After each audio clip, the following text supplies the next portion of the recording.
This is lecture number second of genetics और इस part में हम कुछ और टर्म्स के बारे में पढ़ेंगे which is very important and very interesting also.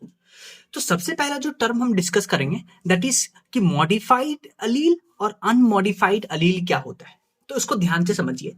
मान लीजिए आपके पास बेसिकली दो क्रोमोसोम है और इस क्रोमोसोम पे ये जो बेसिकली ये होमोलोगस क्रोमोसोम है। तो आपको पता है होमोलोगस क्रोमोसोम पे सेम लोकेशन पे जो जीन होते हैं उसके डिफरेंट फॉर्म्स को हम अलील बुलाते हैं। इतना आपको पता है। मान लेते हैं ये जो एक होमोलोगस क्रोमोसोम का पार्ट है उस पे जो जीन प्रेजेंट है उसको हम बुला रहे हैं अनमॉडिफाइड अलील। याद रखिएगा अनमॉडिफाइड अलील के अलग अलग नाम होते हैं। अनमॉडिफाइड अलील को वाइल्ड अलील भी बुलाते हैं, डोमिनेंट या ओरिजिनल अलील बुलाते हैं। और इसी का जो होमोलोगस क्रोमोसोम है उस पे जो जिस लोकेशन पे सेम लोकेशन पे जो जीन है जो अलील है उसको हम बुला रहे हैं मॉडिफाइड अलील। इतना समझ में आया। अब देखिए अनमॉडिफाइड अलील क्या होता है? ऐसा अलील जिसमें कोई चेंज नहीं है, यानी कि जो ओरिजिनल अलील है, मतलब जहां से जब जिस ऑर्गेनिज्म में ये क्रोमोसोम होगा जहां से उसका ओरिजिन हुआ तब से ये अलील उसमें प्रेजेंट है। तो दिस इज अनमॉडिफाइड। और मॉडिफाइड अलील क्या होता है? म्यूटेशन के कारण अलील में जो चेंज आता है उसको बुलाते हैं मॉडिफाइड अलील। ठीक है। अब देखिए जो अनमॉडिफाइड अलील है जिसको अलग अलग नाम से बुलाते हैं, ये अलील जीन ही बेसिकली है। तो ये जीन आरएनए बनाएगा, इसको बेसिकली जीन एक्सप्रेशन बुलाते हैं। ये आरएनए प्रोटीन बनाएगा। प्रोटीन क्या करेगा? सबस्ट्रेट को प्रोडक्ट में कन्वर्ट करेगा। जो प्रोटीन एंजाइम बनाएगा और एंजाइम सबस्ट्रेट को प्रोडक्ट में बनाएगा, कन्वर्ट करेगा। मान लीजिए आपके पास जो प्रोडक्ट था, मान लेते हैं कि प्लांट का जो हाइट है वो बढ़ गया, यानी प्लांट टॉल हो गया। तो ये जो है ये आपके पास डोमिनेंट या ओरिजिनल फिनोटाइप है। हाँ, इससे जो प्रोडक्ट बना, इससे जो कॉन्सिक्वेंस हुए उसको डोमिनेंट या ओरिजिनल फिनोटाइप कहते हैं। मान लीजिए इसी अलील में क्या हुआ? म्यूटेशन हुआ, मॉडिफाइड हुआ ये अलील। अब तीन केस यहां पॉसिबल है। अगर ये मॉडिफाइड अलील बेसिकली जीन है, आरएनए बनाएगा, ये आरएनए नॉर्मल एंजाइम या इसको बोलते हैं लेस एफिशिएंट एंजाइम बनाएगा, तब भी ये प्रोडक्ट यहां बनाएगा। और अभी भी ये जो प्रोडक्ट बनेगा ये क्या करेगा? एंजाइम है प्रोडक्ट, सबस्ट्रेट को प्रोडक्ट में कन्वर्ट करेगा और डोमिनेंट या ओरिजिनल फिनोटाइप बनाएगा। ठीक है। सो यहां आप ऑब्जर्व कर रहे होंगे कि जो अनमॉडिफाइड अलील काम कर रहा था वही मॉडिफाइड में जो नॉर्मल एंजाइम या लेस एफिशिएंट एंजाइम है वो काम कर रहा है। पर दोनों में डिफरेंस क्या है? म्यूटेशन कैसे हो गया? म्यूटेशन हुआ फिर भी सेम तरह का प्रोडक्ट बना रहा है। एक्चुअली इसको समझाने के लिए आप एक एग्जांपल लीजिए। मान लेते हैं यहाँ पे जो जीन है वो अमीनो एसिड को कोड करता है यूयूयू, जिसको फिनाइल एलिनिन, यहां से बनेगा अमीनो एसिड। तो म्यूटेशन हुआ तो इसको बुलाते हैं, यहां पे होता है same sense mutation. Same sense mutation, same sense mutation कहने का मतलब है कि यहां जो अमीनो एसिड बन रहा था वो यहां भी बनेगा, पर देखिए यहां यू यू यू था, यहां यू यू सी होगा। तो आपको पता है ये दोनों फिनाइल एलिनिन को कोड करता है। तो यहां म्यूटेशन हुआ तो जो बेसिकली प्रोडक्ट था वो सेम बना। या क्या हो सकता है कि यहां से जो बेसिकली मॉडिफाइड अलील से आरएनए बना, अब ये आरएनए क्या करेगा? नॉन फंक्शनल एंजाइम बनाएगा। नॉन फंक्शनल एंजाइम का मतलब, हाँ, नॉन फंक्शनल एंजाइम का कहने का मतलब है कि एंजाइम तो आपके पास है, एंजाइम तो आपके पास है, पर जो एंजाइम में आपको पता है एक्टिव साइट होता है वही डिस्टॉर्ट हो गया, वही खराब हो गया। तो एंजाइम तो है पर वो फंक्शनल नहीं है। एंजाइम बना तो रहा है पर वो फंक्शनल नहीं है। तो ये क्या करेगा? सबस्ट्रेट को प्रोडक्ट में कन्वर्ट नहीं करेगा। एज ए रिजल्ट जो टॉल आ रहा था अनमॉडिफाइड से और मॉडिफाइड में जो नॉर्मल एंजाइम थे वो अब डॉर्फ या रिसेसिव फेनोटाइप आएगा। सिमिलरली क्या हो सकता है? नो एंजाइम बन सकता है, कोई सा भी एंजाइम नहीं बनेगा तो सेम कंडीशन आएगा। तो आप सुनिए यहां से क्या निकला कि जो अनमॉडिफाइड अलील है, हाँ, वो मॉडिफाइड अलील के बराबर हो सकता है। दोनों केस सेम हो सकता है। कब? ये केस में। और कभी कभी क्या होगा? जो मॉडिफाइड अलील होंगे it will be not equal to unmodified allele. Case 2 और केस 3 में आप देख सकते हैं। तो आपको समझ में आया कि मॉडिफाइड अलील और अनमॉडिफाइड अलील किसको कहते हैं। फिर हमारे पास एक टर्म आता है होमोजाइगस, जिसको प्योर लाइन या ट्रू ब्रीडिंग लाइन कहते हैं। आपको पता है कि दो सिमिलर अलील अगर किसी जीन में है, डिप्लॉयड ऑर्गेनिज्म है, तो उसको होमोजाइगस कहते हैं। जैसे capital T homozygous, small T homozygous, ये तो आपको पता है। और हेटेरोजाइगस सिमिलर, दो डिसिमिलर अलील एक जीन का, जैसे कैपिटल टी, उसको हेटेरोजाइगस, ये इसको इम्प्योर कहते हैं। अब एक जो सबसे इंपॉर्टेंट टर्म है वो है हेमीजाइगस। हेमीजाइगस का क्या मतलब है ये सुनिए। आपको पता है अगर हम फीमेल की बात करते हैं और मेल की बात करते हैं, तो आपको पता है फीमेल और मेल में दोनों में जो ऑटोसोम होता है वो 44 पेयर होता है, ठीक है, दोनों में। और फीमेल में जो सेक्स क्रोमोसोम होता है एक्स और वाई, सेक्स क्रोमोसोम होता है एक्स एक्स फीमेल में, और मेल में होता है एक्स वाई। तो मान लीजिए फीमेल का हम ये सेक्स क्रोमोसोम बना रहे हैं एक्स एक्स, ठीक है। तो ये दोनों क्रोमोसोम सेम है, तो ये दोनों क्रोमोसोम को आप बुलाइएगा होमोलोगस क्रोमोसोम। तो यहां जो अलील होगा वही यहां पे भी अलील होगा। लेकिन अगर आप मेल की बात करते हैं, जो सेक्स क्रोमोसोम है ये एक्स होगा, वाई कुछ ऐसा बनता है, तो अब ये एक्स और वाई होमोलोगस क्रोमोसोम नहीं है, तो यहां जो अलील होगा वो यहां प्रेजेंट ही नहीं होगा। तो यानी कि आप देख रहे हैं कि एक डिप्लॉयड ऑर्गेनिज्म में एक ही अलील का होना, उसको हम हेमीजाइगस कंडीशन बुलाते हैं। समझ में आया आपको? हाँ, हेमीजाइगस क्या होता है? केवल एक अलील का होना इन डिप्लॉयड सेल, उसको बुलाते हैं हेमीजाइगस। कहां कंडीशन देखने को मिलता है? मेल में, उसके सेक्स क्रोमोसोम में। सेक्स क्रोमोसोम को हम हेट्रोसोम या एलोसोम भी उसका अलग अलग नाम से पुकारते हैं। तो हेमीजाइगस समझ में आया। नेक्स्ट हमारे पास टर्म है कि फिनोकॉपी क्या होता है। तो फिनोकॉपी को समझने के लिए एग्जांपल देखिए। मान लीजिए आपके पास एक प्लांट है जिसमें जो जीनोटाइप है वो कैपिटल टी है, ठीक है। तो ये टॉल होगा, बहुत ऑब्वियसली ये टॉल होगा क्योंकि जीनोटाइप कैपिटल टी है। और मान लीजिए एक प्लांट है जिसका जीनोटाइप स्मॉल टी है, तो ये डॉर्फ होगा, ये हमें पता है।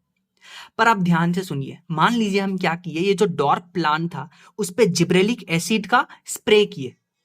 We spread gibberellic acid on this dwarf plant. तो आपको पता है ये डॉर्फ प्लांट क्या होगा, इसका इंटरनोड जो है उसमें इलोंगेशन आएगा, तो ये डॉर्फ प्लांट टॉल हो जाएगा।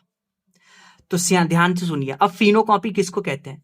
क्या इसका फिनोटाइप यानी जो बाहर से दिख रहा था वो टॉल था और इसका फिनोटाइप भी टॉल हो गया, तो यानी कि फिनोटाइप सेम हो गया और जीनोटाइप अलग अलग है। देखिए इसका जीनोटाइप कैपिटल टी, इसका जीनोटाइप स्मॉल टी।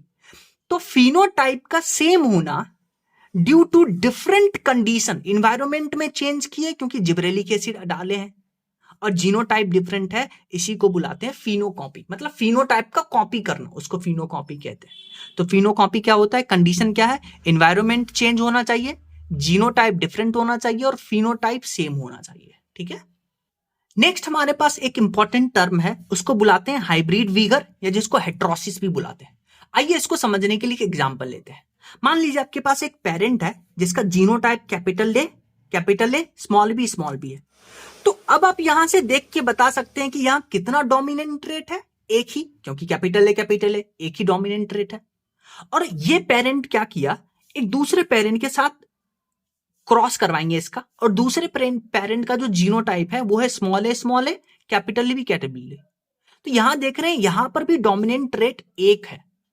तो जब आप इसको क्रॉस करवाइएगा तो आपको पता है जो ऑफस्प्रिंग आएगा उसका जीनोटाइप क्या होगा? Capital A capital B small B. अब आप देखिए जो ऑफस्प्रिंग है उसमें जो डोमिनेंट ट्रेट है वो दो है। यहां देखिए दो डोमिनेंट ट्रेट है, तो डोमिनेंट ट्रेट किस में ज्यादा है? ऑफस्प्रिंग में। तो यानी हम कह सकते हैं कि ऑफस्प्रिंग जो है वो पेरेंट से सुपीरियर है।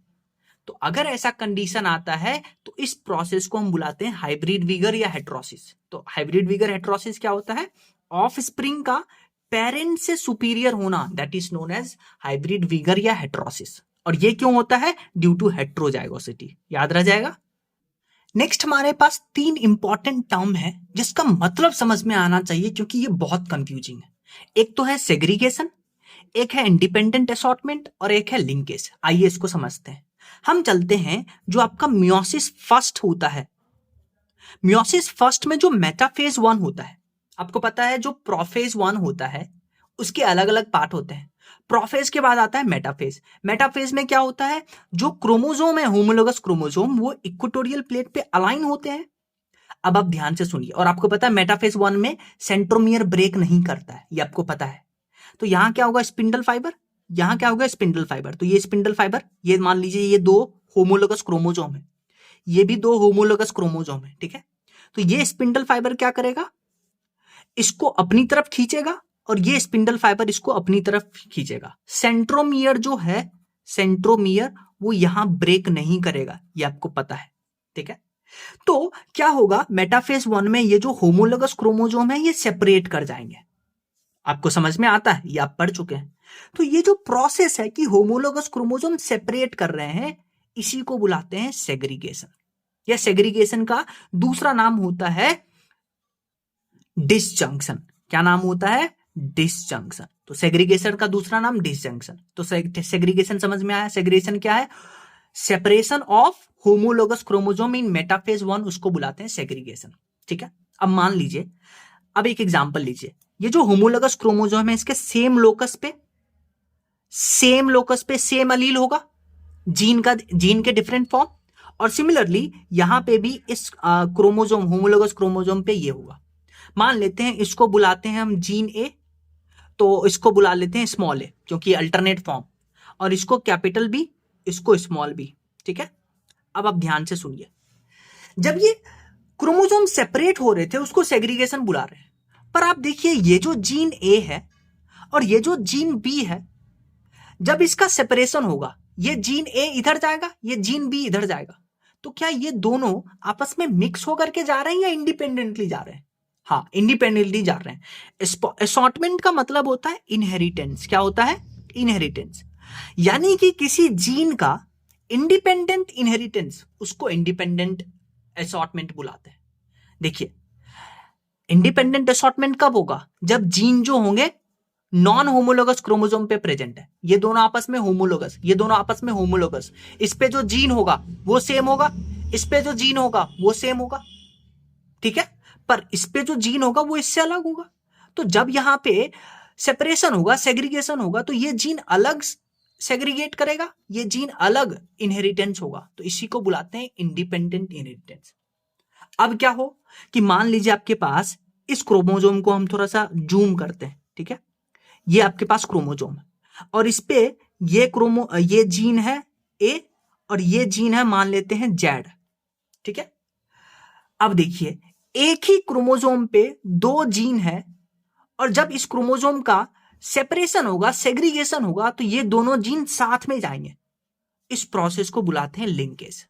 आई होप आपको समझ में आया होगा, ठीक है। वापस से मैं आपको क्लियर कर देता हूं। अगर दो होमोलोगस क्रोमोसोम सेपरेट किए मेटाफेज 1 में, उसको सेग्रीगेशन, डिसजंक्शन बुलाते हैं। अगर इसमें कोई गड़बड़ी हो गया, गड़बड़ी क्या हो गया, ये होमोलोगस क्रोमोसोम मान लेते हैं, अब ये ऐसे था, अब ये होमोलोगस क्रोमोसोम यहां से यहां चला गया, ये एक क्रोमोसोम, ये एक क्रोमोसोम और इसी का होमोलोगस क्रोमोसोम ऐसे।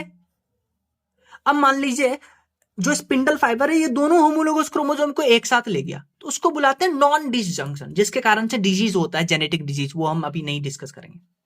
अब बात करिए इंडिपेंडेंट असॉर्टमेंट। इंडिपेंडेंट असॉर्टमेंट का मतलब एक जीन का जो इनहेरिटेंस है वो दूसरे के कंपेयर में इंडिपेंडेंट है। ये जीन अलग इनहेरिटेंस हो रहा है इसका और दूसरे होमोलोगस क्रोमोसोम का जीन अलग हो रहा है, तो इसी को बुलाते हैं इंडिपेंडेंट असॉर्टमेंट।